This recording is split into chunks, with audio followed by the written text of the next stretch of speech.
This is your main event, Mark's Podcast, brought to you by Belly Up Unhinged Radio Network Sports.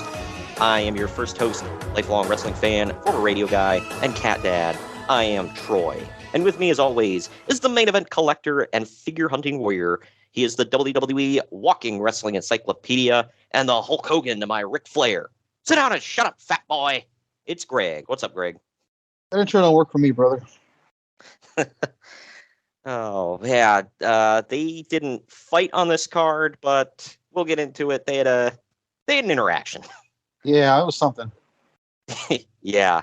Especially when most of I kind of previewed it right there in the intro. Most of Ric Flair's promo consisted of, "Hey, you fat boy, shut up." Because, Ric Flair's the pillar of shapeness. Oh, yeah, especially in his older years. Yeah, he was just like svelte, man, I'll tell you. Chris Hemsworth, they got crap on that fool. Yeah, damn right. Well, and, Ric Flair is pure of heart. He can lift Mjolnir. Anyway. Yeah, man, today is our 99th episode. How about that? That's nuts to think about, right? Next week. We did this for fun during the pandemic. That was fun. Yeah. Next week, we'll be hitting you all with episode number 100. Altogether, we have over 120 listenable episodes. That's including the bonus shows and all that. So if you are new to the show, please go back and listen to the archives. It'll keep you busy for a long, long time. All of our shows are evergreen. Once in a blue moon, there will be a throw-in comment about current day stuff going on, or we'll compare something from the past to something now. So, I mean, not all of that stuff holds up, but 99.9% of everything we say on these shows, you can plug it in, listen to it, and it's never going to be out of date. So that's kind of the point behind the show is you and I wanted our content to be evergreen. Anybody can pick it up at any time and not be lost. Content, bro.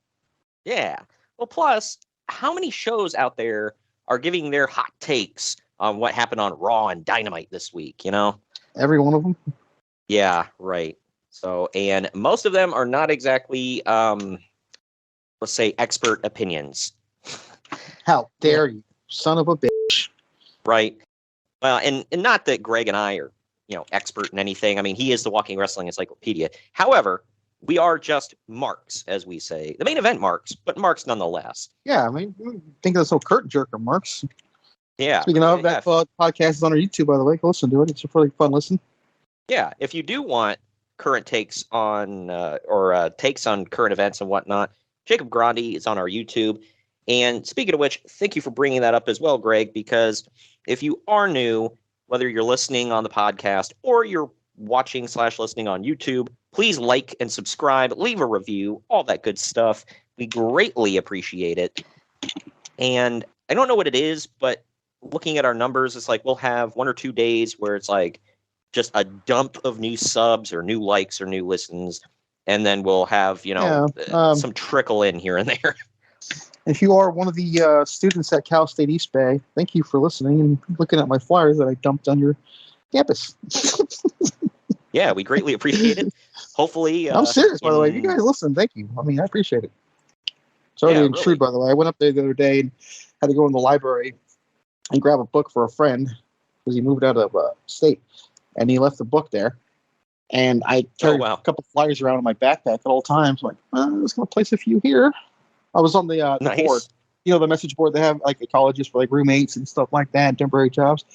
Just put one on there and put one in the one near the cafeteria. I was like, what are they gonna do? Like, throw me in jail? I don't think it's illegal, is it? I hope not. Yeah, right. Well, hey, Greg always does the footwork for the podcast. I try to do some online stuff, but Greg always does the tough footwork stuff, getting the flyers out there and hitting up boards and stuff. So if you've had interactions with Greg / the main event collector himself, thank you for giving us a chance, giving us a listen / watch, and we hope you enjoy all the content. We've got new stuff on YouTube besides just wrestling as well, but obviously wrestling is our bread and butter and what we mostly stick to. So yeah, we greatly appreciate it. But yeah, today we are going to be covering our second lockdown of the month. It is Lockdown 2012. Lock it down. Sorry. This is Lockdown 2012, and I remembered this. I remembered most of this card, not all of it, but most of it, because I feel like you and I watched this together. I think we did live, pal, and via Xbox Live. Yeah, right. And you and I were huge TNA fans at this time, so that's actually I'm still a huge TNA fan. I don't watch Impact anymore, really. I mean, I watch it. Good grief.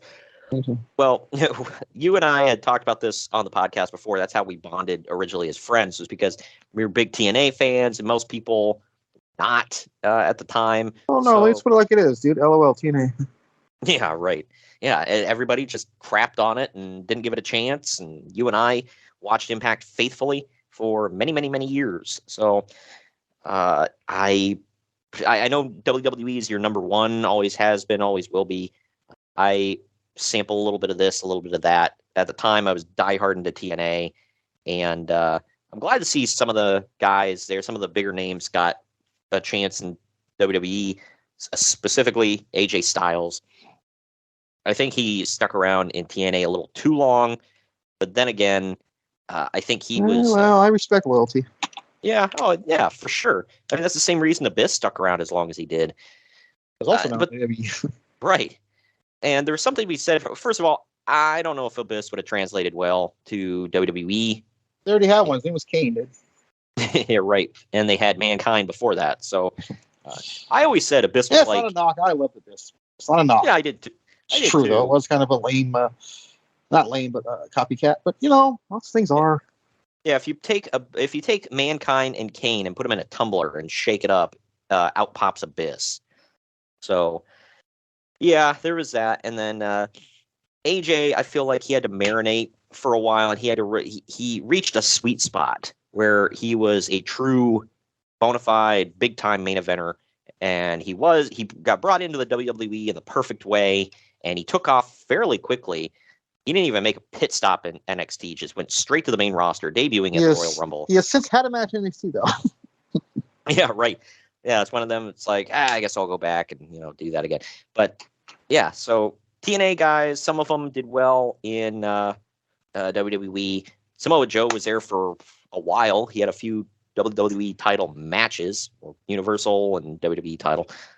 So that's cool. He fought for the Universal title like Great Balls of Fire. I just want to say that. Yeah, because we all remember that one very fondly. Well, I'm telling you, everyone remembers that name. I don't know if you're joking about that. Yeah, they do. It was an arena in the game one year. I was like, oh, yeah, great. But either way, we do have some news and notes to cover, though. So we're going to get into that here in just a minute. But before we do that, first, Roll Tide. Oh, yeah. You're always the one doing it. This week, I'm cracking a Faygo. I'm drinking some Moon Mist. A little under the weather as we record this, so I'm just drinking tap water. Oh, yeah. Nice. Yeah, hope you start feeling better. I know I've had some issues lately as well. If anybody from the Midwest, anybody from the Midwest knows, our weather has been insanely bipolar, and I think it's making literally everybody sick. So... Literally had another Ohio person tell me this yesterday. Yeah. Like, dude, it's like, swear to God, it rains and then it's like 80 degrees and it melts all the rain and all the snow. I'm like, what? Yep. Yeah. We just had a blizzard Monday, and this weekend is going to be 80 degrees. So, hooray. But you got a Californian saying your weather's bipolar. You got something wrong, dude. Yeah, right. We don't know what the hell rain is. It's going to rain here in a few hours, but we don't know what it is. That sucks for you guys. But yeah, well, but before we get into the news and notes, though, time out here real quick to let you know that the Main Event Marks is sponsored by Swift Lifestyles. They are clean energy drinks and focus enhancers, great tasting vitamins, and big brain nootropics that are made and shipped from the USA. Go to swiftlifestyles.com and use our special promo code Main Event Marks, all one word, to get 15% off your order. It's Main Event Marks, all one word, to get 15% off your order at checkout. We're going to take our first break of the show. When we come back, it's news and notes time right after this. Follow the Main Event Marks at facebook.com/Main Event Marks Pod, on Twitter at Main Event _Marks, and on Instagram at Main Event _Marks and at Main Event Collector. Get ready to rumble! in your new Main Event Marks merchandise. We've got t-shirts, hoodies, masks, hats, stickers, pins, and much more on our Redbubble store.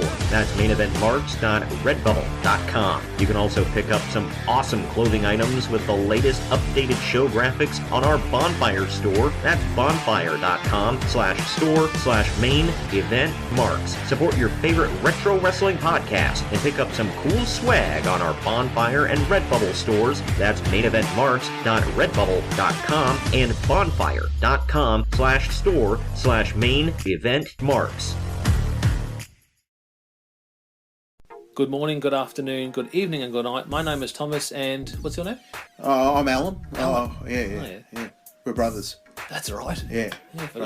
Same mother and father. Your room was... Oh, we shared the room. Shared a room? We shared the room. Thought I knew your face. Yeah, we go way back, mate. Yeah. We should do a podcast then. We have. We do a podcast? We do a podcast. What's it called? The Roadcast. Yeah, that was planned. Yeah, well... What do we do? Well, we cover all different things in the world of pop culture. We're talking about comic books, we're talking about professional wrestling, and we're talking about movies. Go back and watch classic retro wrestling events, the likes of WWE, WCW, and if you do like that, you can check us out on Apple iTunes, also on Podbean, Anchor, and on Podknife. Also check us out on Twitter at The Broadcast. That's BROKAST. Nearly stuffed up the ending. No, it's all right. Good on you. Yeah. Instagram also at The Broadcast Podcast. Remember, we don't spell it with a C. We spell it with a K. Salute, mate. Take it easy.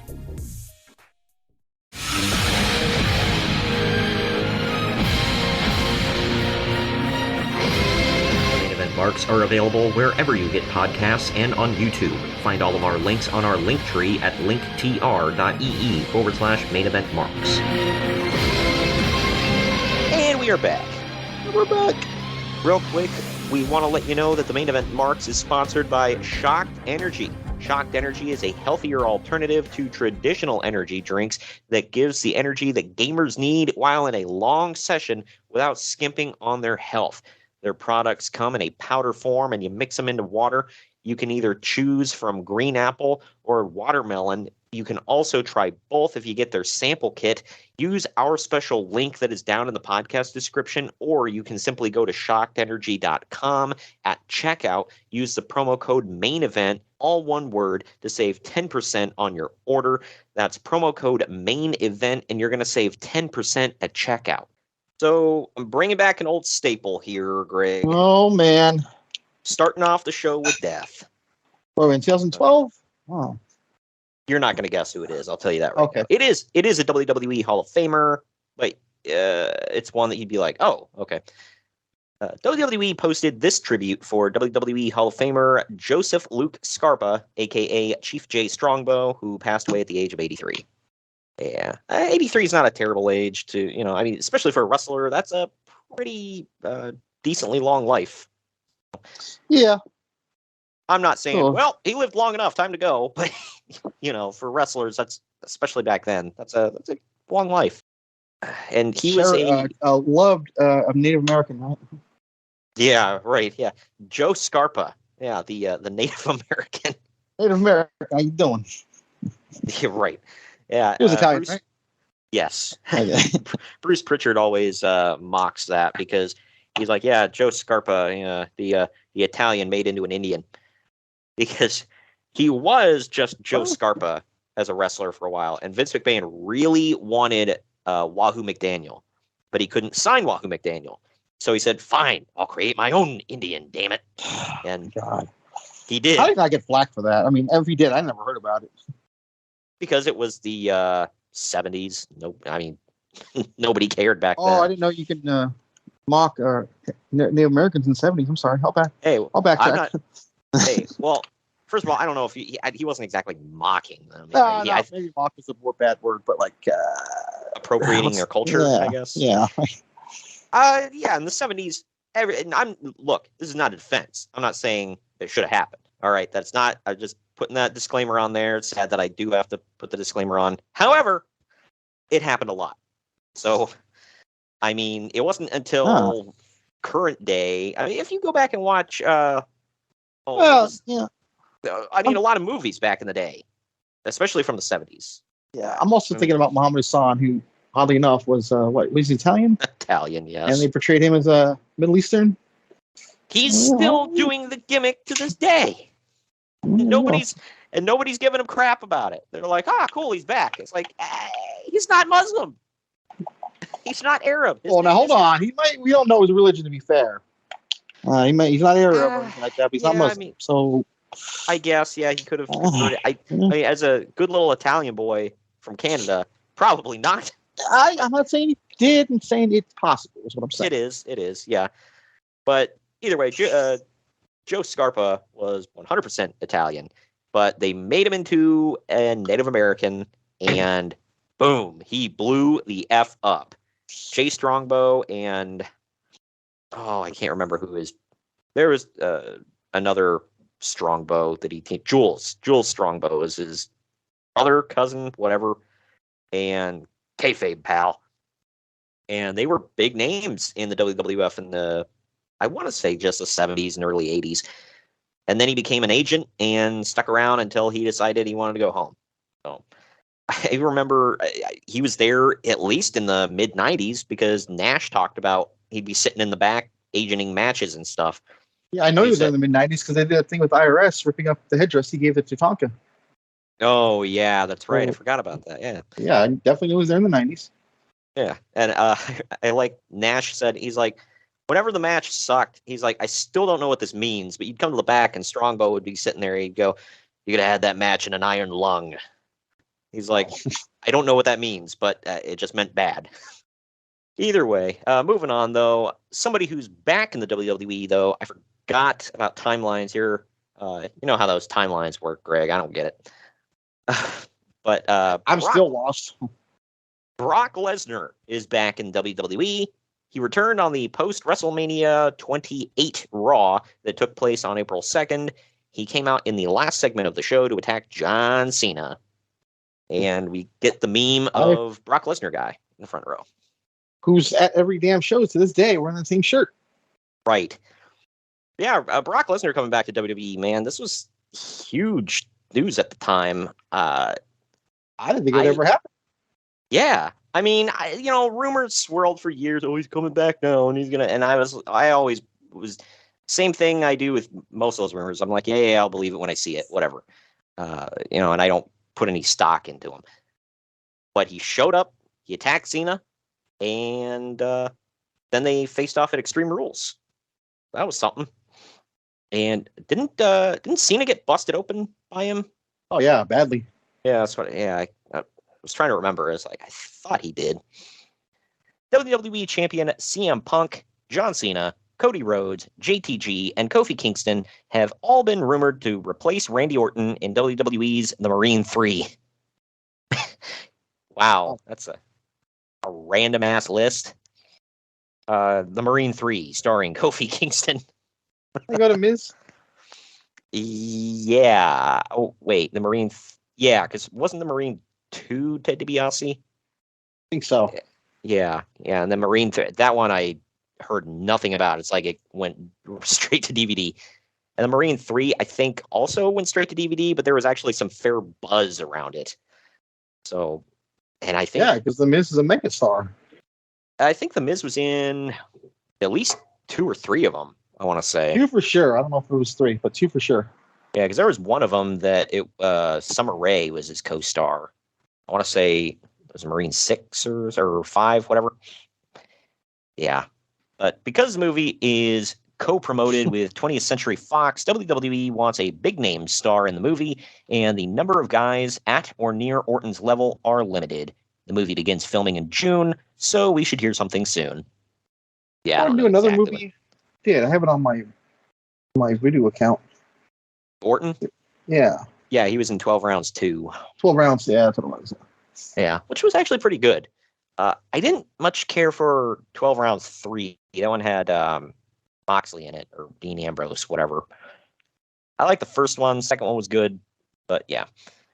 Orton, however, the whole reason, if anybody doesn't remember this whole thing, they announced that he was going to be the Marine in the Marine 3, and then people were like, wasn't he a real-life Marine, and he got thrown in the brig for going AWOL? And so there was a whole thing about it, and so WWE decided to pull him. Lord. Yeah. I don't know if he or it's a freaking movie, dude. Yeah, I know. John Cena, I don't know if anybody knows this. John Cena is not a real Marine. He just plays one on TV. So therefore, Orton's closer to being one than him. Yeah, right. So it's kind of reverse logic there, huh? Yeah, right. Cody Rhodes, I don't know. Yeah. John Cena coming back would have been all right. Did you see CM freaking Punk playing the Marine? No, I can see him playing a prison or something. He's got a tattooed body. Fry cook at the Waffle House. Does anybody remember that insult? A guy cooking meth, as MJF would say. Oh, good Lord. What do you think the CM stands for? Cooks meth. Good God. Wow. Do you remember that, though, with the that was like my favorite line from Kevin Nash, where he's like, he looks like a fry cook at the Waffle House. Oh, that was great.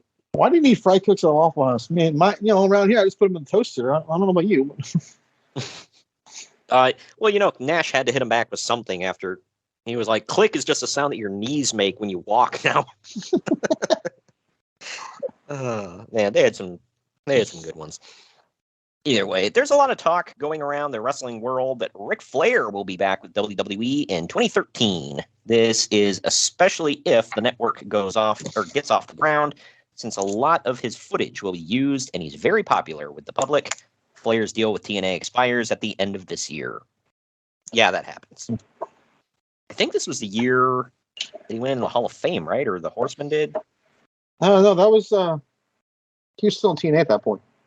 Oh wait, sorry, was it this year? Yeah, I think it was this year. Yeah, I believe so. Yeah, because I'm lost. For anybody that doesn't remember, the whole thing with when the Horseman went in the Hall of Fame was obviously they wanted Ric Flair to be at the ceremony, but he was under TNA contract. So Ric Flair said he was going to show up no matter what, even if it was a breach of contract. Which, knowing Ric Flair, I believe him. Yeah, but we probably wouldn't let him. Yeah, right. They don't want that crap on their hands. But although I'm pretty sure their lawyer could beat any lawyer TNA has, but it's still a thing. Most likely, yeah. But yeah, so WWE ended up calling Dixie and tried to make a deal. They said, we'll make a trade. Ric Flair makes an appearance for us, and whoever you want makes an appearance for you. And Bruce Pritchard stressed this. He was like, she instantly goes, I want Christian. And he's like, yeah. You can have anyone. He's like, they might not say yes, but they're giving you a whole list. You're not even going to look at it. You could at least ask, hey, John Cena, The Undertaker, The Rock. Well, maybe not The Rock at the time, but, just anybody. Nope, Christian. I like Christian, but I'm sorry, he's not my number. He's not even on my top 10. Like, if I'm running a company, you got one guy from WWE. Oh, yeah, nothing against him. I love Christian, but he's not even in my top 10.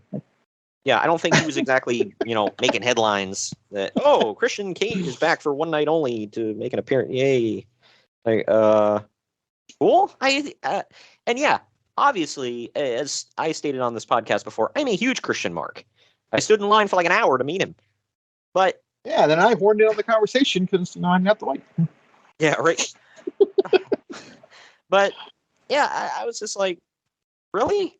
And I guess like his whole thing was, or Pritchard was saying, the whole thing with Dixie was she was friends with him from when he was in TNA previously, and we get along great, and the fans know him.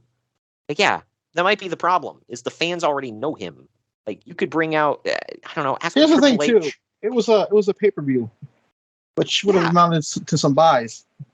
Right. They didn't. I don't think did they advertise him? I don't think they did. Yeah. They did, yeah. Okay.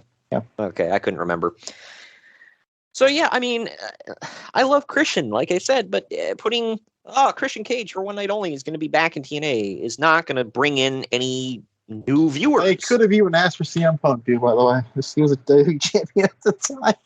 And he used to wrestle in TNA years ago. So, I mean, yeah, it was before they were on TV, but still. I didn't even think about that. They passed him up. Yeah, right. Hey, can your champion show? Since then, but Sheamus, who just won the world title. Yeah, right. Yeah, this just was dumb. And By the way, I don't want to be a hypocrite because I started out this podcast with the AJ story talking about being respecting people with loyalty. So, she's like Christian. I get it. It's stupid. Yeah. Right. Well, I would even say it's stupid. I just think she made the wrong choice. I mean, I'm not going to say it's stupid. That's really unfair. And on top of all that, like, I mean, we can, speculate about what, this or that or whatever. But since then, this past Royal Rumble, we had an Impact champion in the Women's Royal Rumble. That's still surreal to even think about. Yeah.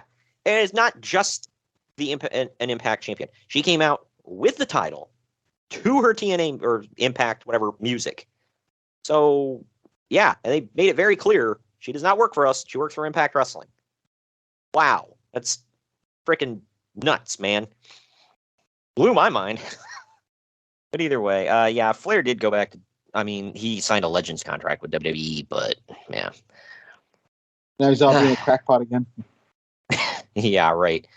Yeah, that he's the reason why Becky Lynch cannot use the name The Man anymore.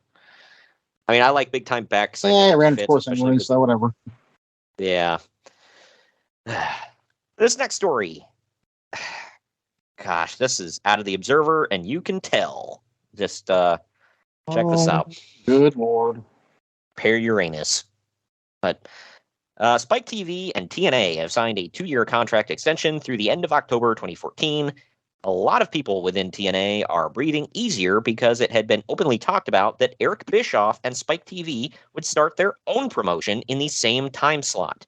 The idea would be that TNA wouldn't be able to get any TV, or at least TV that would pay them enough to survive, and then the new promotion, by default, would end up getting all the talent they wanted.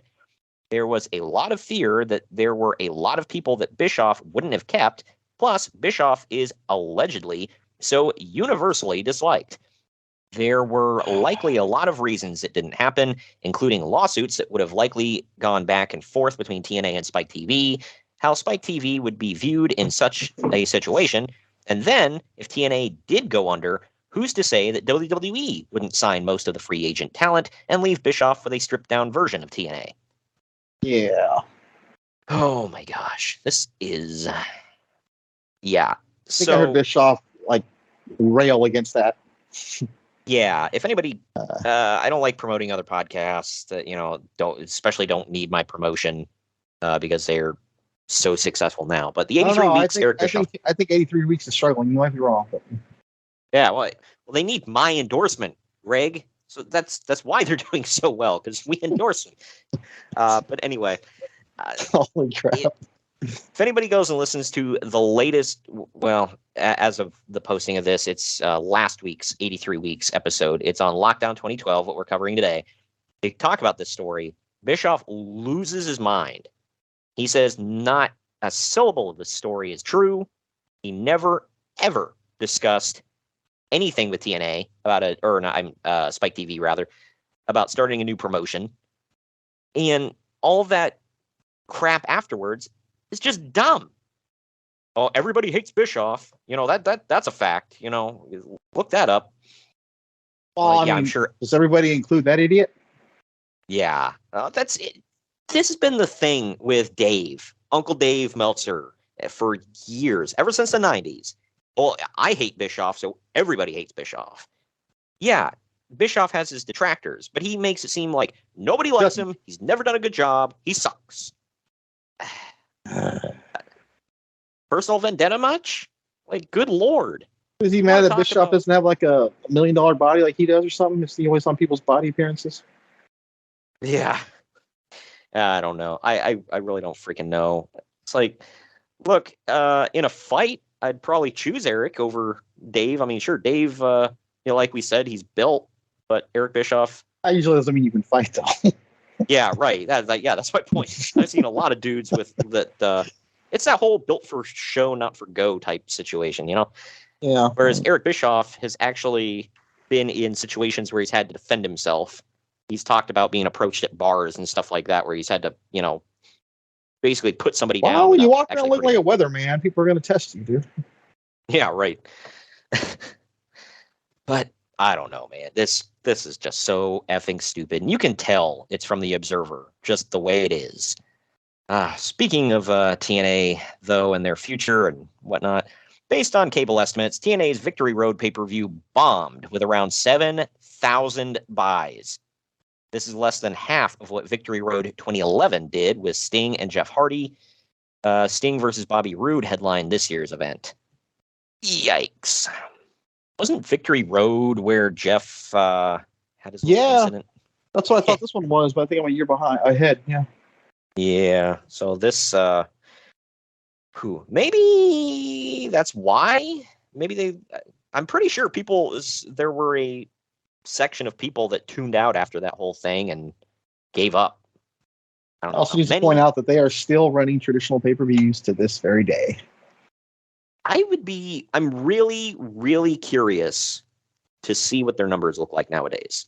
Like, seriously. I just, it's something to ponder on, but because it's like, is it worse? It can't possibly be worse, could it? I mean, I guess it could, but I believe it may very well be. Yeah. How do you justify running a pay-per-view to get less than 10,000 buys consistently? I don't get it. Because anybody out there that doesn't know, running pay-per-view is not free. It's it costs some money. But I digress. According to Bischoff, you got to make a certain amount just to break even. Yeah, right. That's why pay-per-views became a popular thing after a while, because it was like a set price. It, was nowhere near the cost of running traditional pay-per-view. I mean, there was still production costs and whatnot that went into it, but like I said, nowhere near traditional pay-per-view costs. So, and pay-per-views, you could get away with a crappier production set. So, look at Ring of Honor for years, man. Yep. But either way, final story I have here is it's a little bit of a rant from somebody who just went into the WWE Hall of Fame. Can you guess? I can take a wild guess. Yeah. Yeah. You said rant, so it gives it away. Yeah, right. Well, Scott Steiner I'll make it bleed. returned to bashing TNA on Twitter, this time accusing the company of controlling what wrestlers write on Twitter. He even alleged that TNA controls Sting's Twitter account. And here's some of what he had to say. I'm going to clean up some of it and just look, it's the typings of a madman. Okay, so I'm going to try to read this as coherently as possible. It's already funny. When these assholes got control, they tried to take over everybody's Twitter page. If you don't have Twitter, they made one up for you. So you people who think you're tweeting Sting, it's not him. He told me he doesn't watch the show, so he's not tweeting about a show he doesn't watch. Everybody refused to sign over Twitter, so every week you got an email begging you to Twitter what they want. Got one today. Please tweet this. Hogan take over as GM. Wonder what he will do. WTF, really? Even if you are not on show, please tweet. So the booking team of Pritchard, with a T, by the way. Pritchard. I guess this is on booking show. Yeah, right. So the booking team of Pritchard, Bischoff, and Hogan want you to tweet about Hogan. Okay. I'm reading it as it's typed, people, so don't blame me. Tweet about yourself, Hogan. Nobody else wants to tweet about you, you effing mark. Am tweeting what they wish they could. What he tried to put wondering, but he can't effing spell. So anyway, wondering what Hogan's going to do. He's a effing mark, so he's going to make a couple of matches that people want to see. Nobody more unprofessional than a heel wanting to be cheered. So people cheer him, which pissed everybody off, especially Sting, because he had to wrestle him. Have the future of wrestling Garett do something because Eric told him to in booking meeting. What a effing joke. Now he's, Hogan, good, but he's going to everything like he did when he was bad because he was first good. God, I can't follow half this, man. I'm almost done. I barely followed you. And that produced the worst ratings ever, so he went bad, which was just as bad when he was good. Then this bad wasn't any good because his ratings still sucked, so he turned back to good from bad. WTF, y'all getting this bull S-T. Don't forget to say brother because it's fresh. End quote. Oh my God. You followed that, right? How did he graduate from college with no grammar? Hey, I don't think he graduated, with a grammar degree, all right, or an English degree. You don't pigeonhole him. Oh man, that was like one long rambling sentence. Yeah, I know. It's just a few 3 dots between certain things, so it kind of somewhat split it up. Yikes! So he hates Bischoff. He hates Hogan. And Bischoff actually shed some light on this on his podcast, 83 Weeks. He said... It is again. Yeah, right. I don't know why I'm promoting this show. They're getting the rub, brother. But he said that Scott hated him and Hogan at this time because he said they all used to get along, but they were building up James Storm. He asked... and he said James needed some credible wins, so he's going to have him beat Scott.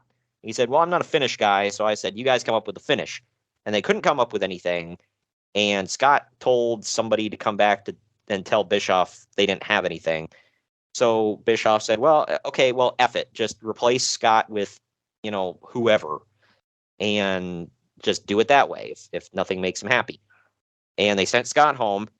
And then TNA management decided, well, they sent him home, so he's hard to work with. So we're going to fire him. And they fired Scott, and Scott took that as Hogan and Bischoff screwed me and cost me my job. So there you go. Man, I still didn't keep up with all that. Yeah. Dude, TNA management was just all over the place. Dumb. How are they still going? I don't know. Scott D'Amore is just brilliant. I guess so. Well, and Bischoff confirmed the thing that the Pritchard railed against them about on his podcast, where he said they would get talent would complain because they're like, "Where's my check? I didn't get confirmation." They said, "Oh, well, FedEx your check now," and they would give him a FedEx confirmation. They'd get the envelope. The envelope's empty. They just sent them an empty FedEx envelope just to say they sent it out, and the talent would be like, where the hell is my check? Oh, you know what? We'll overnight it to you.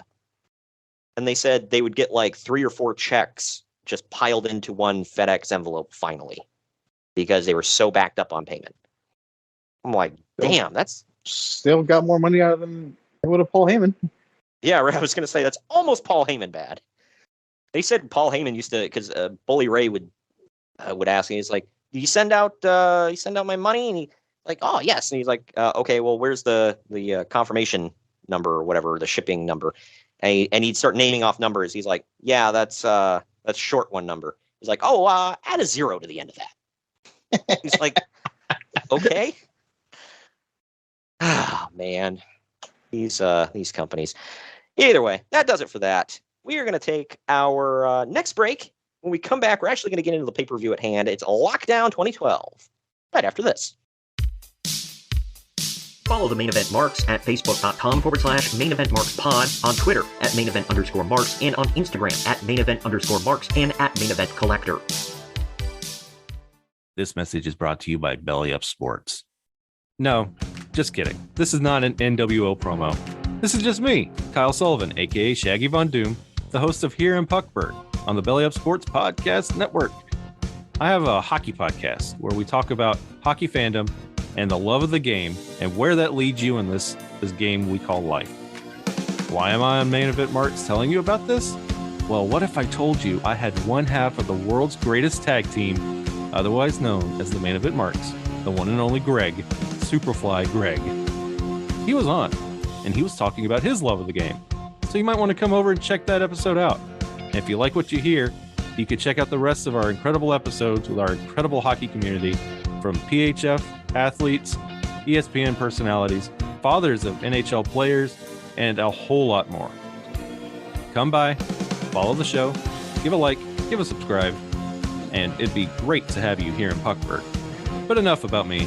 Let's get back to what you're really here for, the main event marks, because they are the cream of the crop. Oh, yeah.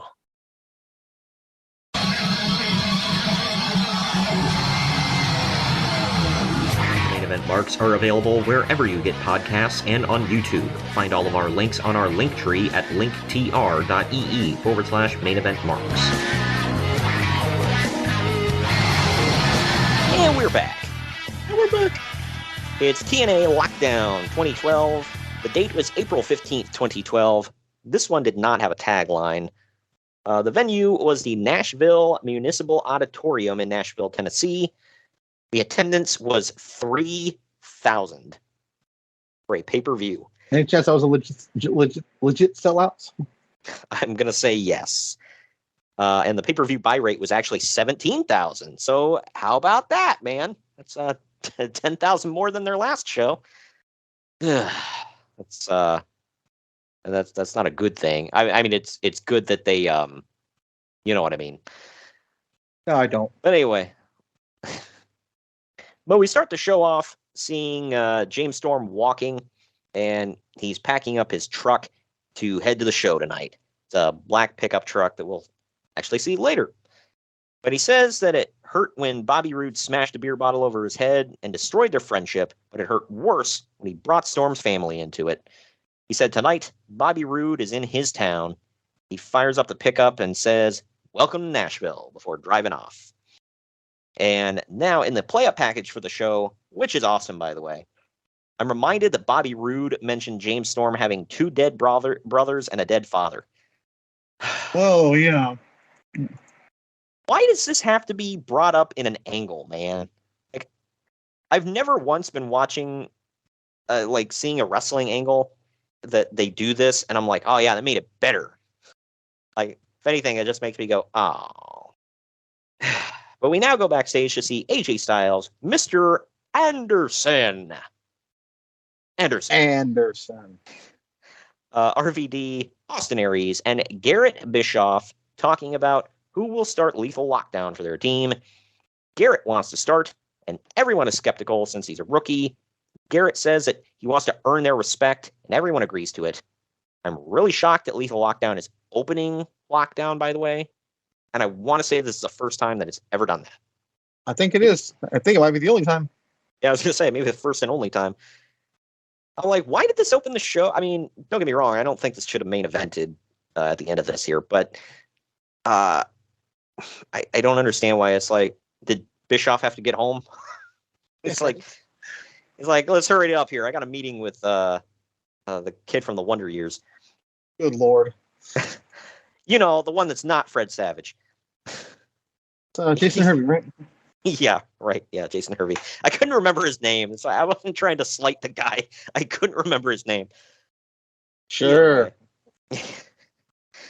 Either way, this here is Team Garett, which is Garett Bischoff, AJ Styles, Rob Van Dam, Austin Aries, and Mr. Anderson, versus Team Eric, which is Eric Bischoff, Gunner, Brother Ray, Kazarian, and Christopher Daniels in a Lethal Lockdown match. The stipulation, by the way, is whichever team loses, that Bischoff is gone from TNA forever, bro. And they can no longer use the Bischoff name. That one seemed like an odd stipulation to throw in there. I feel like leaving TNA would have been fine. It's right up there with Booker T can't use T. Yeah, right. Well, this match is for the letter T.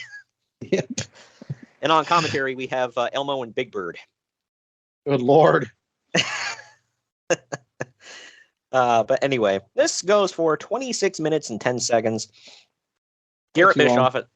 Yeah. Garett Bischoff, as I mentioned, starts for his team. Gunner starts off for Team Eric. I liked Gunner at this time. I didn't give a crap about, what was he, Jackson Riker? For the hell? I don't think he really did anything of importance in WWE, did he? Nope.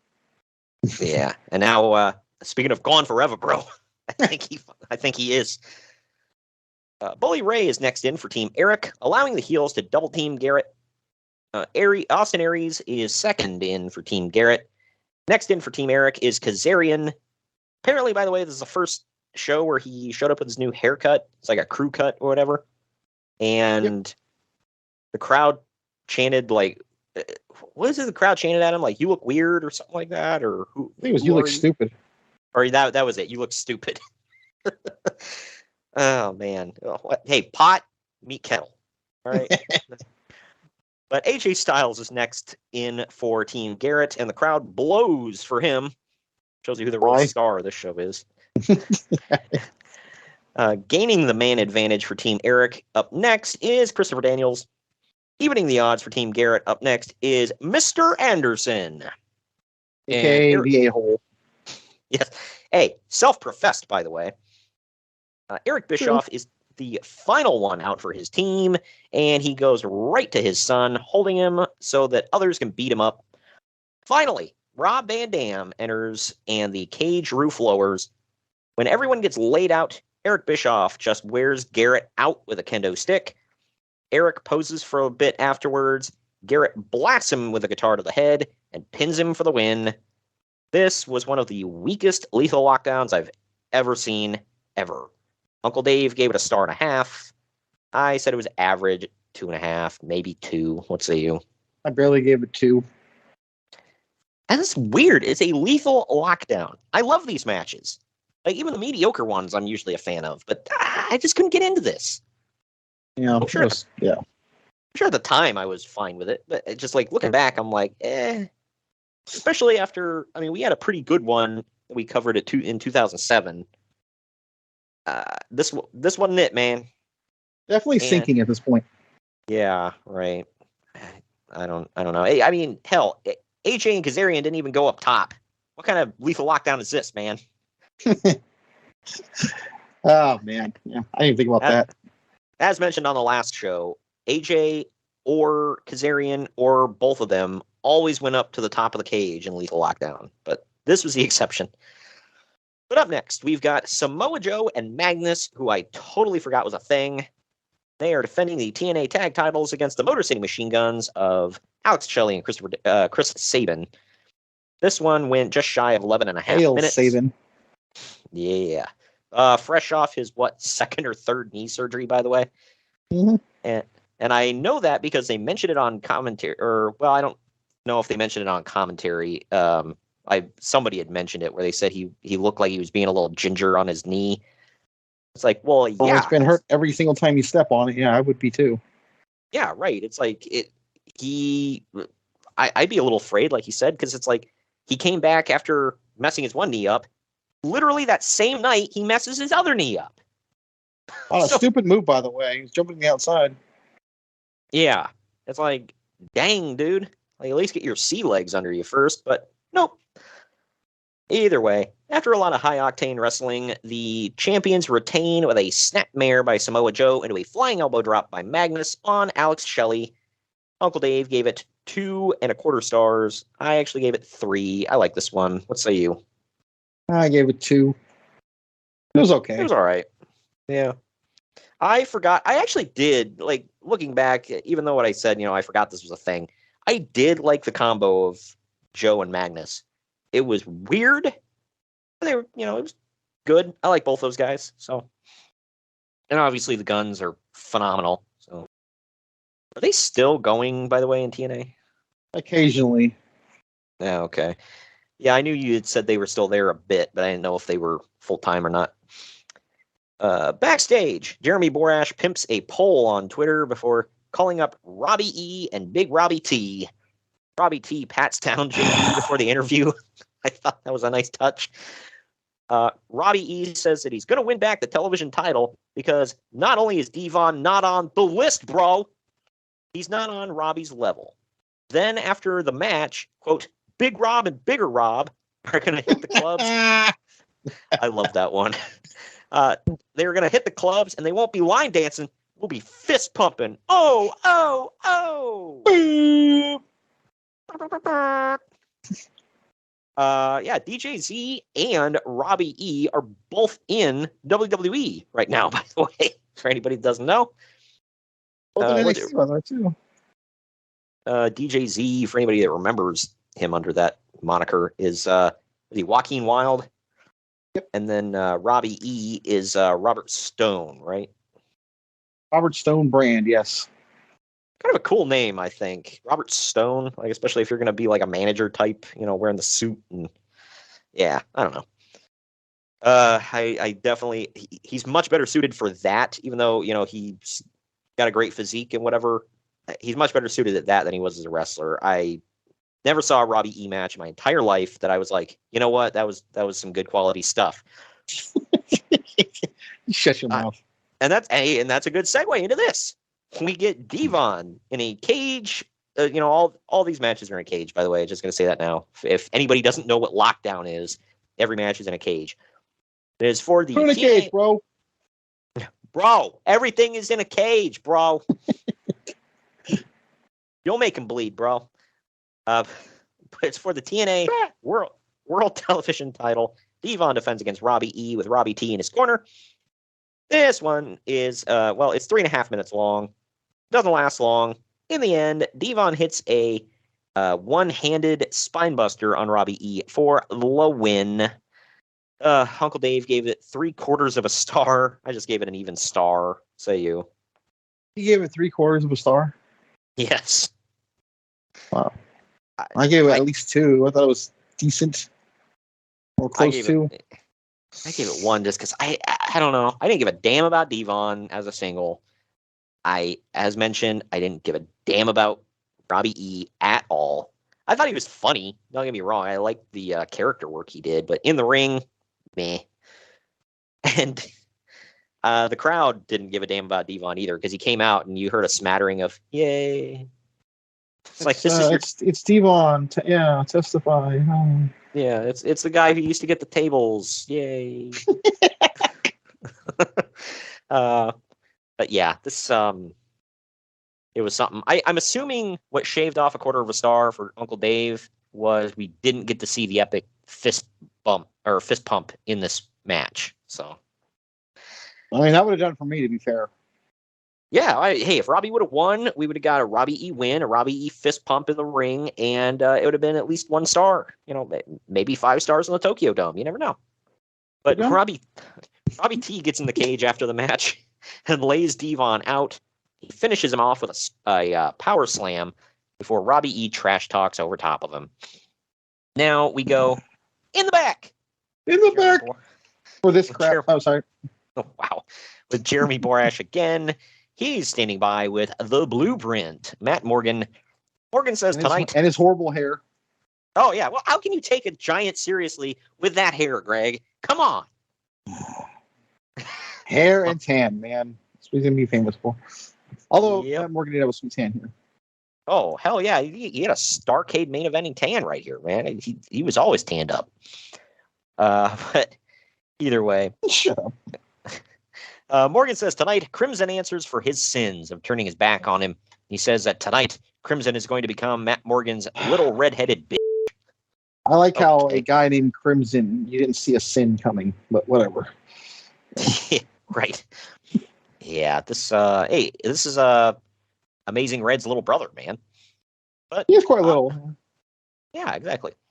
But up next, we do not get that match. We get this. It is Gail Kim defending the TNA Knockouts women's title with Madison Rayne in her corner against Velvet Killer Sky. Queen? Yeah.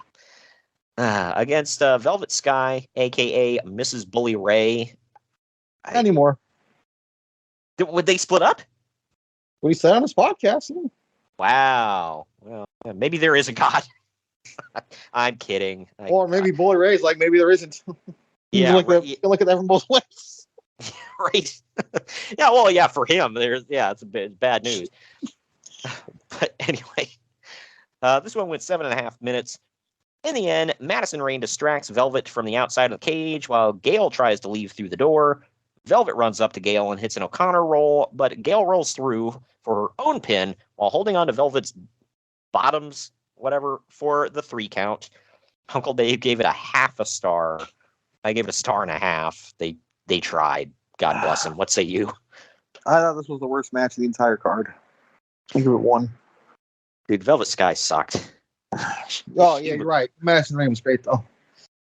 Well, Madison wasn't in the match, so I'm not counting her. I'm just saying, Well, yeah, Madison sucked. And she was a 1,000,000-time knockouts champion, too. Like, they acted like she was great. I'm like, what? I couldn't figure out, like, was Gail Kim a rookie here or what? Yeah.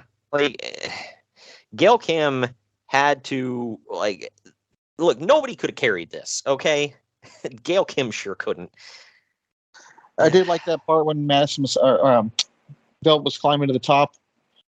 And I swear it looked like her hair got caught in the chain link fence or something. Wow. I was like, what's going on there? It was like a really awkward pause. Yeah. It's like right in the middle. We had some. I started wanting to fast forward, by the way, at this point. I was like, this is bad. Yeah, this was not good. Not good, bad. Bad. We've had some entertaining women's matches in the cage in TNA. This was not one of them. Russo had some entertaining women in a cage at one point in TNA. Oh, good Lord. A shark cage. On the stage. Wow. I'm not joking. Next. Yeah, we had... bro, you know what we should have on the stage for this wrestling promotion? Strippers, bro. Bro, I'm telling you, bro. Let's sell pay-per-views. Instead of 10 people, we're going to get 12 people, bro. Yeah, right. Yeah. Bro, the same people who watch Howard Stern will tune in to see the cage dancers in between wrestling matches, bro. But up next, we've got the Nature Boy, Ric Flair, coming to the ring. He grabs a microphone to 2012. This is what we needed. Yeah. And the point of this was nothing, by the way. He comes out to verbally jerk himself off in front of the Tennessee crowd.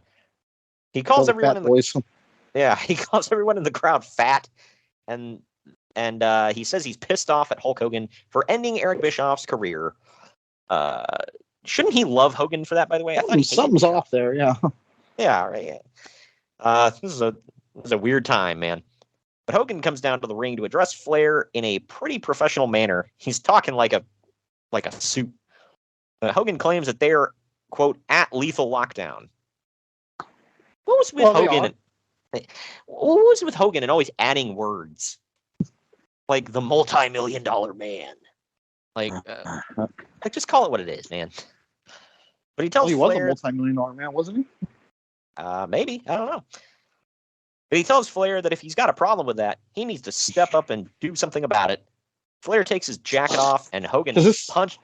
This is what I want right now. Two octogenarians going at it in the ring. You're right. Yeah, get the geriatric out of the ring.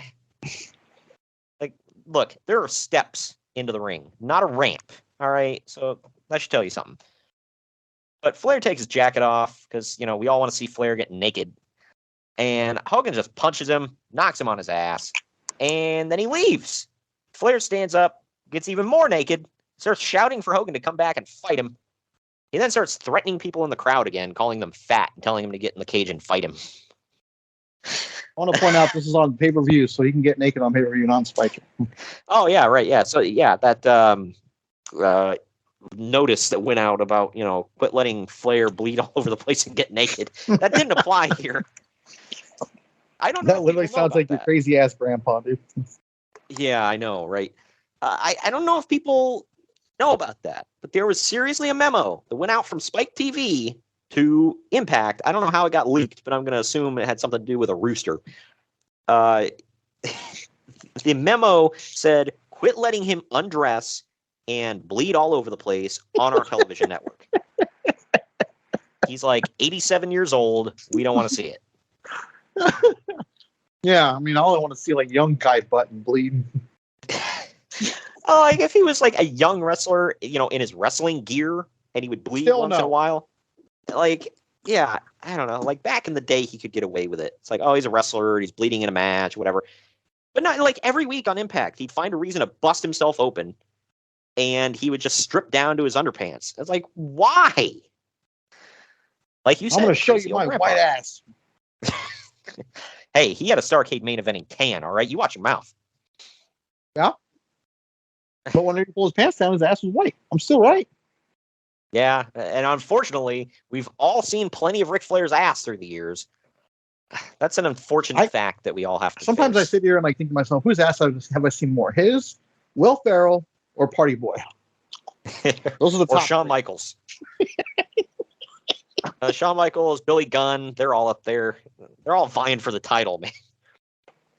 But up next, something that was not fighting for the title. It's Crimson versus Matt Morgan in 8 minutes. In the end... This match was brutal. Yeah. In the end of a fairly unimpressive 8 minutes, Crimson kicks Matt Morgan while they're both on the top rope, and Morgan gets crotched on the top. Morgan then, in the most contrived manner I've ever seen, tucks his own leg between the ropes and then flops over. And he's hung up, I guess, even though he's not hung up. And this allows Crimson to climb the cage and win. So, yeah. Uncle Dave gave it 3/4 of a star. I gave it 2. I'm being generous. What say you? I gave it 1. Horrible. Boring. Yeah, it was brutal. It was boring. And both these guys could wrestle. I mean, Crimson was all right. I have one of his T-shirts, by the way. But I don't know, man. What the hell? I guess I'm going to assume both of these guys needed somebody to carry them. And yeah, it just wasn't good. And you and I talked about, we thought that Morgan had star potential and he was really good. I don't know what just wasn't firing off here. His hair. Yeah, if there, look, he's got the moves. He can talk. He's huge. He's tan. He's in great shape. But something about that damn haircut's holding him back, man. Maybe if we give him a stutter, that'll help. It's funny, look, the hair is holding him back. Like Austin, one of the biggest stars ever. Daniel Bryan, one of the biggest stars ever. That's some good hair, and that's no hair and some horrible hair. Matt Morgan can't get over though. Okay. Yeah, right. Who can take a buzz cut seriously, Greg? By the way, I think he still has that same haircut. Oh, he's like a mayor or something now. Yeah, he's a mayor, and he also guests on. I can't. I'm not going to tell you the name of the podcast now. I can't think of it, but they review. He joins to review like the wrestling shows every week. I think specifically WWE, but I don't know. So he's still doing something in wrestling, kind of. Up next, speaking of still doing something in wrestling, it is Kurt Angle versus Jeff Hardy in a cage. It went just under 15 minutes here. Angle's hamstring is hurt and his right leg is all wrapped up. He's moving at half the speed of smell for quite a while because of this. Hardy gets dominated and busted open by being repeatedly thrown face first into the cage walls. In the end, Jeff Hardy hits a swanton bomb off the top of the cage and just squishes that mother effer and wins. Uncle Dave gave it 3 3/4 of a star. I gave it 3. Honestly, I wasn't. It was good, but I wasn't super impressed with it. What say you? I gave it 2. It's funny you mentioned Kurt moving hella slow. Like between Kurt moving slow and Jeff Hardy's chronic limp, this was tough to watch. Yeah, it took Jeff Hardy like 7 minutes to get to the top rope. Did you catch that? Yeah, it's just like a match in slow motion. And there for a while, I was questioning. I'm like, how is Jeff getting? He's literally a one-legged man in an ass-kicking contest, and he's winning. Flair and Hogan move faster. I'm not even joking.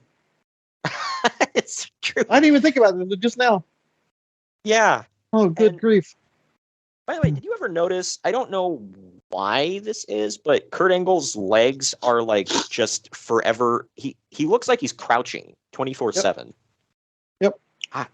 Because I thought maybe I feel like Jericho had that problem for quite a while too. Wow. Yeah, I never noticed it with Jericho as much, but with Kurt, I always think because like recently I saw a picture of him standing. He's talking to the Undertaker backstage at the Hall of Fame or WrestleMania, one of them, and he's just standing there, and I'm like, he's still doing the crouching thing with his. It's like his legs are just forever bent. Like, how does that happen? I'm just gonna assume he's had too many surgeries. Yeah, I didn't think he had like a lot of leg surgeries, but maybe he did, and he was unaware. But either way, you still focus on the neck. Yeah, right. This, by default, by the way, may have been like the second best match of the night, I think. I would agree with that because the best match is still coming. Right. But, well, clearly you mean this one, right? Coming up? I literally said coming. I just didn't say up, but I meant coming up. Yes, right here. Here we go. Yeah, right here. This is the one. I may have pulled the trigger on the worst match tonight, by the way, too quick. Sorry. I'm like, just like, seriously, when we do this, I try not to look at my notes. I go off my head because I'm trying to remember stuff. And I look down. Oh, yeah. This. I was going to say, when you said that women's match was the worst match of the night, I was like, do you remember what's coming up? I meant up to that point. Would you pay attention? Jeez. Yeah. Oh, yeah. Excuse me. Let's retroactively go back. Hold on. Let's pause. You just got to edit. Okay, cool. We're good. Yeah, insert the edit. But all right. This one is, and pay attention to what I'm saying, people. It's Eric Young and ODB defending the TNA Knockouts Tag Team titles against Sarita and Rosita in just over 4 minutes. One of these people to this day still matters big time, ironically, because she's only like 4'11". Yeah. And you'll never guess who. The one I thought would have faded out forever ago because she sucked is still a big thing in WWE. And gotten a lot better. Yeah. Well, I mean, you can only go up. She was. I mean, I would hope her husband shows her some stuff, and he's damn good. So come on. Yeah, it's like maybe we'll save the spin kicks for later. But yeah, this is for anybody who doesn't know who we're talking about. Rosita is Zelina Vega. So Queen Zelina. Oh yeah, excuse me. Sarita. Well, she's literally not Zelina Vega right now. She's Queen Zelina. So. Oh yeah, she's still right. Has Xavier Woods finally dropped the whole King thing? They recently did, like 2 weeks ago. I noticed as of this recording. Okay. Yeah, I'm waiting for the thing with Zelina to fade out, but I mean, hers kind of. I think it's a cool hook. To her oh god, I might get flack for it. I feel like it works better for a woman than it does a guy. I'm sorry. Especially in this situation, yeah. Yeah. I mean, what guy wants I don't to mean be that like... a sexist way. Don't at me. I just feel like, especially with Woods being a huge face and her being a heel, it makes more sense. Well, yeah. I mean, with Woods, I feel like it fits because it's kind of like a cosplay, like, oh, look, I'm a king kind of thing. It also worked because it was in his Twitter bio for like 10 years that he wanted to be king of the ring. Like, this was a thing. Right. I'm not even joking. It's like, since he was a kid, this is what he's wanted. Yeah. He said he had two dreams when he was a kid, to be king of the ring and to meet Jason David Frank, the Green Ranger. He accomplished them both in WWE. So nice. It works. Okay. Well, for that it works. For a woman, though, I feel like, it fits because it's like, well, I'm a queen, I'm a princess, I'm above you kind of thing. It's like, especially a heel woman, like you said. So, I don't know, for someone like, you're trying to, like Baron Corbin, he's like, I'm a, my whole thing's I'm a tattooed badass, whatever. By the way, I'm walking around wearing a crown. Yeah. Like, and now he's wearing a fedora and acting like an idiot. So I just, whatever. Yeah, happy Corbin. Yeah, as opposed to, what was he, sad Corbin? He was sad, because he was broke. Yeah, well, you joke, but it makes sense. I don't like it, but it makes sense. Is he gonna go through all the the whole emotion spectrum with his gimmicks? What was that Pixar movie, Inside Out? Yeah, Inside Out. Yeah. All up next, he's gonna be nervous angry Corbin. Yeah, nervous Corbin, and then he's gonna morph into angry Corbin. And God. Anyway, it's a phenomenal movie, by the way. If people haven't seen it, go watch it. It's one of my favorite Pixar movies. Oh yeah, it's awesome.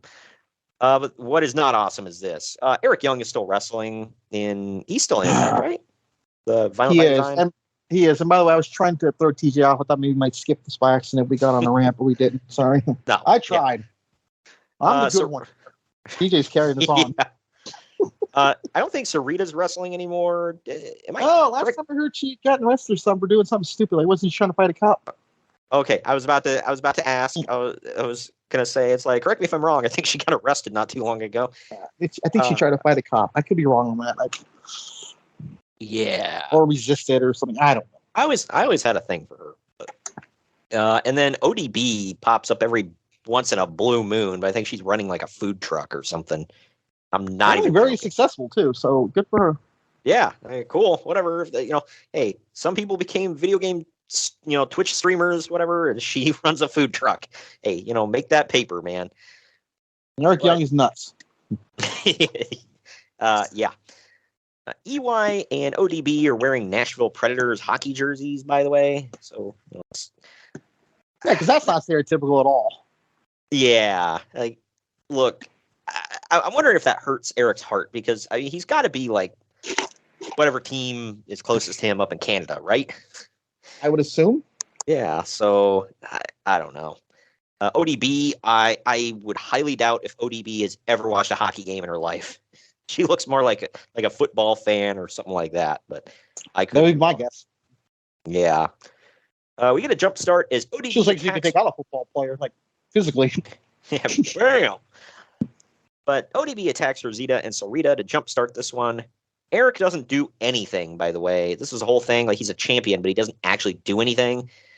There's no man-woman violence involved in TNA, remember? Yeah. This is the equivalent of when they had Pac-Man Jones as one half of the tag champions, and he couldn't be touched or touch anyone. Dumb. But Eric runs around and acts like an idiot, per usual. Act like one? You got me there. But the challengers start dancing and gyrating around for EY in the corner. When ODB downs the contents of her flask and takes them both out, she hits a TKO on Rosita for the win. Uncle Dave gave this 3/4 of a star. I gave it a star. What say you? Barely won. Uncle Dave had some weird fascination with this card in particular. With everything is going to have a half a star shaved off, or a 1/4 of a star. Excuse me. Like every match, man. It's freaking weird. I want to know what weird Rain Man math he does in his brain to justify these ratings, by the way. Yeah, I was often wondering what shit when he gives a match 4 3/4. I'm like, what the hell is missing that quarter? Yeah, it's like he's doing this math in his head. Well, they did this, that was wrong, this was right, blah blah blah blah blah blah. It's like he's got a spreadsheet. He probably does. Yeah, I wouldn't doubt it. After the match, ODB makes out with Eric Young, and then they smack each other's asses. I'm not joking about any of this, by the way. This happened. This is real. Unfortunately. But anyway, backstage, Jeremy Borash is standing by with Bobby Roode.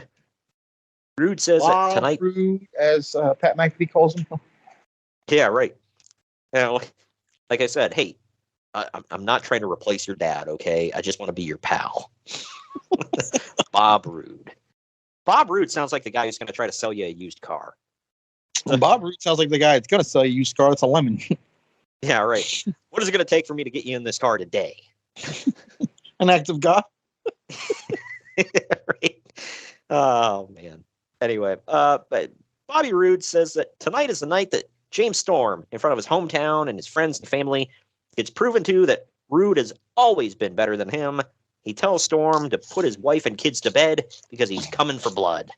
Going off the ending of this, he's definitely smarter than Storm in this, but I don't want to jump ahead. Right. But we are going to take our second to last break of the podcast. When we come back, we're going to dive into the main event at hand right after this. Follow the Main Event Marks at facebook.com/Main Event Marks Pod, on Twitter at Main Event _Marks, and on Instagram at Main Event _Marks and at Main Event Collector. Hello, everyone. My name is Ryan McCarthy, and I'm the host of the No Credentials Required podcast.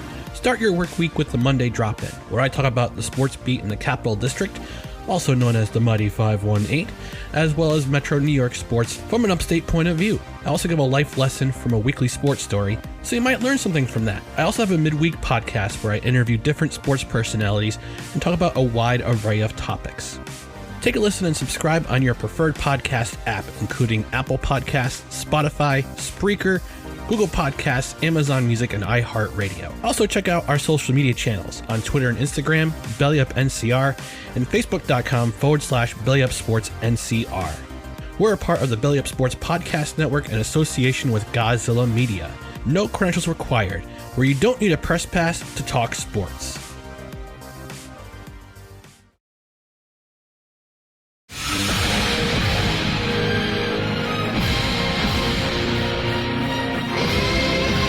Marks are available wherever you get podcasts and on YouTube. Find all of our links on our link tree at linktr.ee/main event marks. And we're back. For his entrance, James Storm drives his black Chevy truck out from the backstage area. I thought that was a nice touch. Both of these guys are using my favorite themes of both of theirs. Storm is using long necks and rednecks, and Bobby Roode's using the instrumental of Off the Chain. I know you preferred the one with words, right? Oh, yeah, all day. So the one I just always thought, because this one sounded almost like it was electric instruments, but it almost sounded like something you could hear in like orchestra, concert, whatever. It sounded like an epic music, like an epic villain walk out in a movie. Right, yeah. That's why I always liked it. With Storm, was this your favorite James Storm song? Easily. Yeah, long necks and rednecks was great. But we are now at Bobby Roode defending the TNA World Heavyweight title against Cowboy, James Storm, in a cage. This one went 20 minutes, 9 seconds. We get a jump start outside of the cage. Best match tonight, by the way. Oh, easily. We get a jump start outside of the cage as Storm jumps Roode from behind outside during his entrance. Before they ever even get into the cage, Storm is bleeding like a stuck pig. A while later, Roode gets busted open. At one point, Bobby Roode gets the cage door open, but Storm stops him from walking out. This leads to Roode locking in a crossface on Storm, but Storm breaks it with a pin attempt. In the end, Storm tries to hit the last call super kick on Roode, but Roode moves and Storm kicks a referee, Brian Hebner. Bobby Roode takes Storm out and demands that Earl Hebner hand him Storm's 6-pack of beer that he brought to the ring with him. And then he smashes a glass bottle over Storm's head, but Storm kicks out. Storm hits the last call on Roode finally. Roode staggers up between the ropes and cage wall. Storm hits another last call, and this busts Bobby through the cage wall and to the floor to win. Uncle Dave gave it 3.5 stars, as did I. What say you? I gave it 4. I love this match. I just hated the ending. Good. I will say this about the ending. I thought it was unique. So, because it's like he didn't technically beat Storm. He got lucky. So, I don't know. And that seemed to be... So, applying that logic, Austin didn't beat McMahon at St. Valentine's Day Massacre. Yeah, well, that one, he dominated the crap out of him. Same thing. Yeah. Well, that one, he won because the Big Show's an idiot, but... Well, they can be saying that Roode won because Storm's an idiot. Yeah. Well, this one, Bobby Roode, during this whole run, he won quite a few matches this way, where it's like he didn't technically beat the other guy. He just didn't lose. So, I thought it was a cool and unique way to, it's like, he keeps the title, but he's not like, he's keeping up with the baby faces, but he's not like dominating them. He's not like destroying everybody and whatever, but he is keeping the title. And then I think he was the longest reigning champion in TNA history, wasn't he? Oh yeah, they beat that drum to death. I remember when they had like the celebration ceremony, and for some reason they love their confetti in TNA, and for some reason the confetti was like probably pretty universal. Yeah, right. And apparently they had some left over from their Cinco de Mayo celebration because they had like Mexican flag colored confetti. Do you remember that? Yep. I was like, why the hell is this confetti white, green, and red? Like, I mean, I don't know what color it would be. Maybe gold, but that didn't make any sense. Either way, after the match, James Storm walks up to the lifeless Bobby Roode, picks up the TNA World title, spits on Roode, tosses the title aside, and then he walks over to hug his wife as in the crowd as the show comes to a close. So that will lead us into our final break of the show. On the other end of this, we are going to give you the final ratings and tell you what's to come on the podcast moving forward right after this. Follow the Main Event Marks at facebook.com/Main Event Marks Pod, on Twitter at Main Event _Marks, and on Instagram at Main Event _Marks and at Main Event Collector. Hey gang, it's Commissioner Cooper of TSS Fantasy. We are the fantasy show of the people. Expert fantasy advice, free contests, leading expert medical and legal analysis, and most importantly, you. Interact with us on all social media platforms or check us out at tssfantasy.com. You can hear us on Spotify, Apple and Google Podcasts, iHeartRadio, and many more. Check out the fun today and be a part of the most interactive fantasy show around. TSS Fantasy, the fantasy show of the people.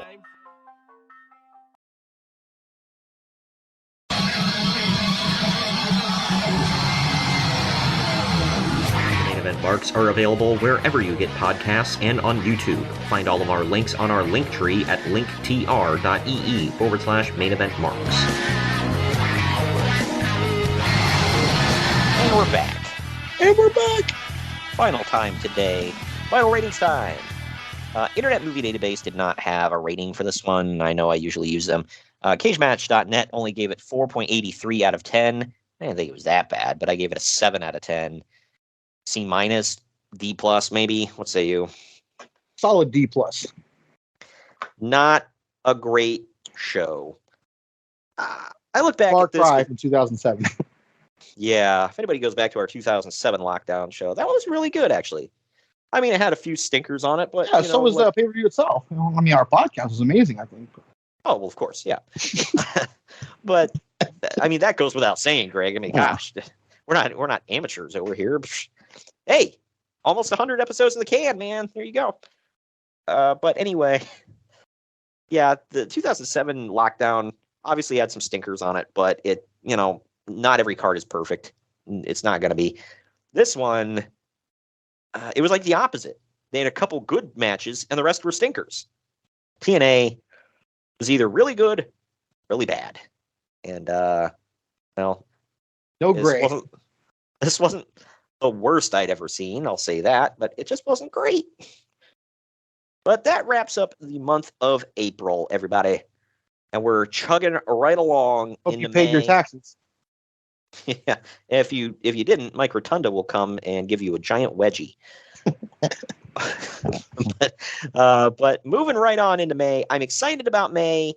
I think all of these shows, well, most of these shows are going to be pretty good.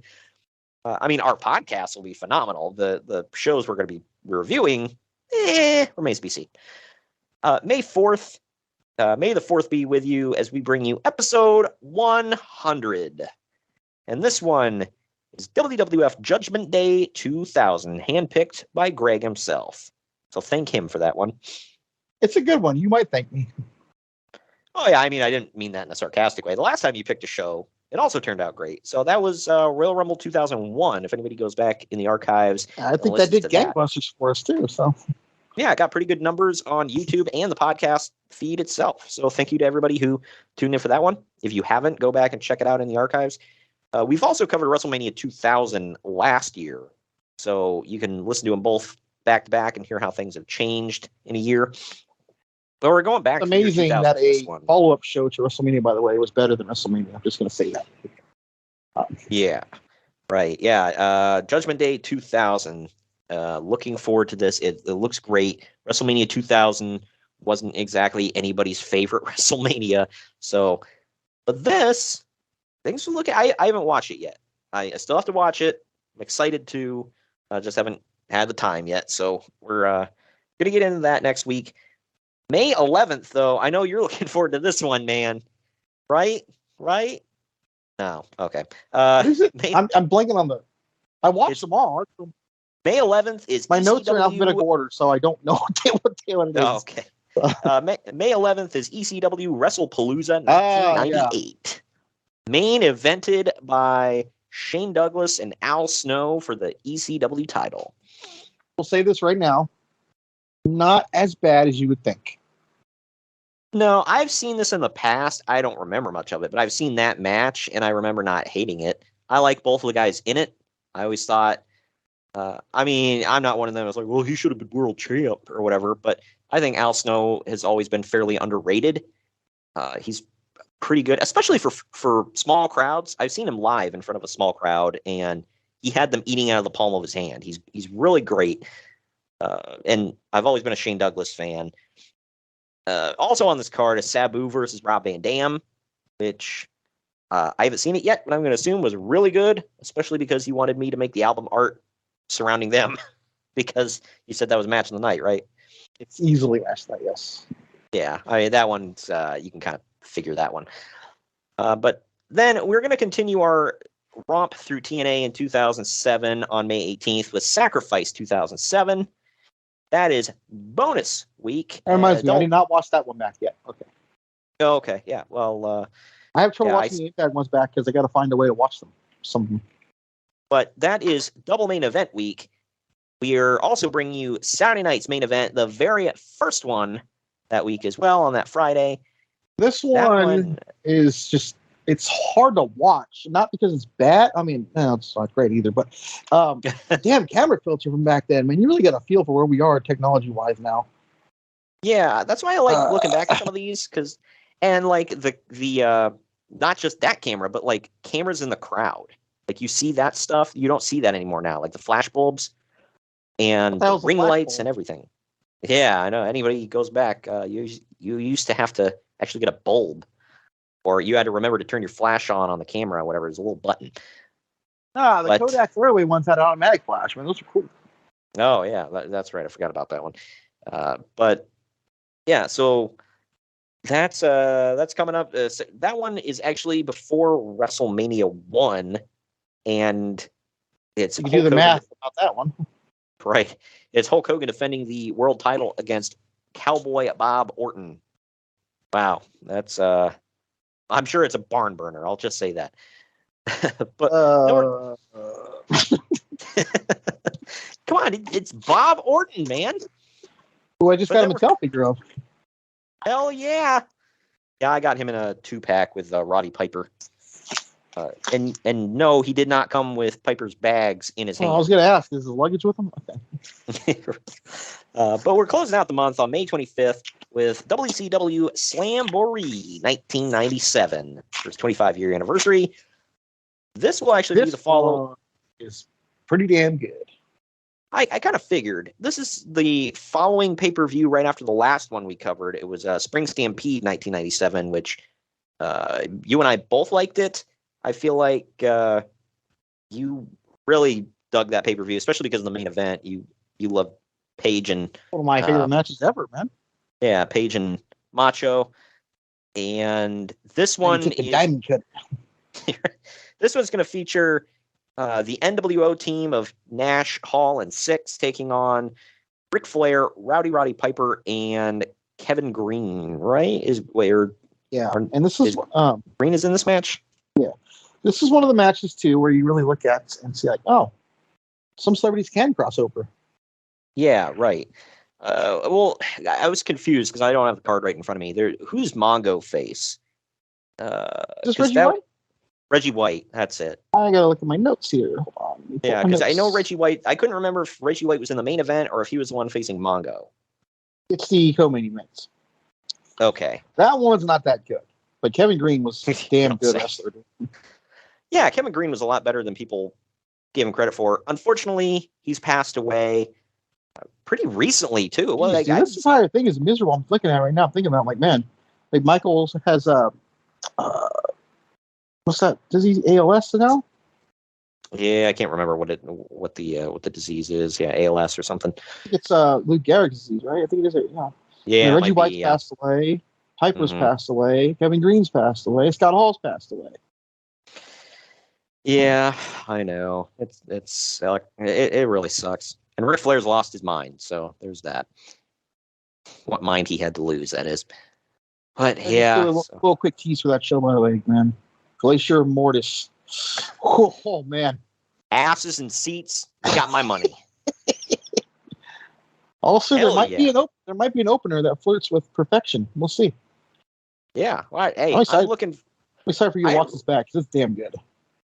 Yeah, I always watch them in order, just because sometimes I watch them like a day or two right before we record. So, but yeah, so I'll get all these watched. I'm honestly, I'm not lying. Like, I'm not just like pumping up the show when I say I am excited to cover all these shows this month, even the ECW and the Saturday night's main event. I'm excited to cover them all. I'm actually seeing for like the next 2-3 months. I tried to not put any stinkers in there. There might be one here or there that's like, but all in all, even the ones it's that important to let people know too. We don't seek out stinkers. Sometimes they just happen. Yeah, right. Well, if one is notoriously bad for a specific reason, sometimes I'll put it on there. It's right up in your face. We're doing it because it sucks. But yeah. Speaking of which, like this one, like the lockdown, I forgot how underwhelming it was until we saw it. Yeah, this one was just kind of like wah wah wah. But yeah, speaking of seeking out specifically crap shows to cover, if anybody goes back to the bonus show last week, this past Friday, we covered Nitro from April 10th, 2000. It was the reboot episode. Yeah. It was I didn't pick that. Something to behold. It was the first time Vince Russo was ever like fully on TV in all of his glory and all that as the Vince Russo character thing. Yeah. If only it was a character. And we got to see Mark Madden shirtless, man. I mean, you got my money. Well, it also beat up too, so. Yeah, there's that. All right, I think that about wraps it up. Thank you for joining me here today, Greg. Mm-hmm. And we will see you all next week on May the 4th as we bring you episode number 100, Judgment Day 2000.